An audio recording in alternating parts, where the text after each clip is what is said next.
मालूम नहीं पड़ेगा कब किसके कनेक्शन कहाँ चले जाते हैं। इतने प्रकार से उसके संकट, इतनी चुनौतियां हैं, लेकिन उसके बाद भी केबल के आधार पर हमारे समाचार जिस प्रकार से जारी होते हैं। अब बदलते दौर में पहले तो कहते थे ना कि कहाँ खींचो ना कमान और न तलवार निकालो, जब तोप से मुकाबिल हो तो अखबार निकालो। तो ये अखबार निकालने के जमाने से संघर्ष करने वाले अब डिजिटल युग में आ गए। तो डिजिटल युग में चैनलों की दुनिया आ गई। अब चैनलों की दुनिया में अब सबसे और अलग प्रकार की दुनिया में चले गए। लेकिन अब वो पोर्टल का जमाना भी आ गया। अब मैं सरकार के नुमाइंदे के नाते से कह सकता हूँ, सरकार के मुखिया के नाते से, कि आपके बीच में से मैं पहली बार इतने लंबे समय तक सरकार गठन के बाद अगर आया हूँ तो सलभ भदौरिया जी, माननीय नरेंद्र सिंह जी भाई साहब के कारण से आया हूँ, ये पक्का है। यहाँ राजेंद्र गोयल जी से लगा करके हमारे जोशी जी तक और सारे मित्र यहाँ बैठे हैं। ये अपना स्वभाव भी जानते हैं, काम करने का तरीका भी जानते हैं।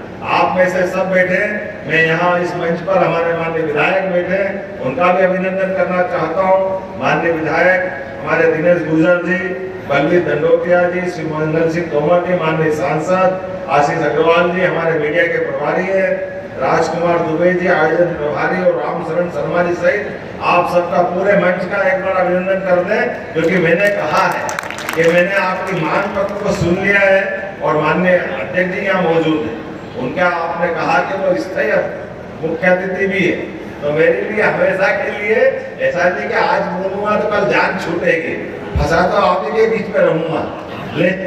लेकिन चर्चा करने के बाद जो विषय बताए हैं, जिसमें पत्रकार सुरक्षा कानून और क्या क्या आपने लिख के दिया, मैं कमेटी बना करके अपने साथ आपको बिठाऊंगा भोपाल में, आपके सामने बात करूंगा। और ये जैसा स्वभाव है जो हो सकता है वो जरूर करेंगे, आपके लिए नहीं करेंगे तो किसके लिए करेंगे, लेकिन सबके बीच में करेंगे। मेरे साथ आप भी जानते हो कि आपको क्या क्या चुनौतियां आपके बीच में से इन सारे मुद्दों के माध्यम से, जब हम प्रदेश की बेहतरी की बात कर रहे हैं, सबकी बेहतरी की बात कर रहे हैं, तो आपको कैसे छोड़ सकते हैं?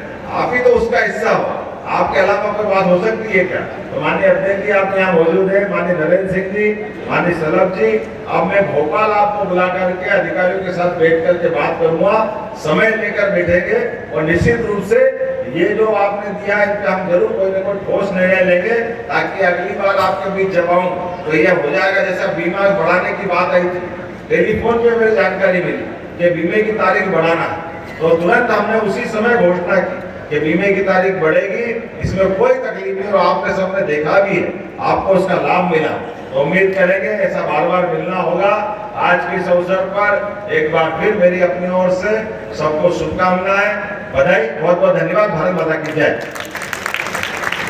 धन्यवाद माननीय मुख्यमंत्री जी, आपने पत्रकारों के बीच में आपने सार्वजनिक उद्बोधन दिया। हमें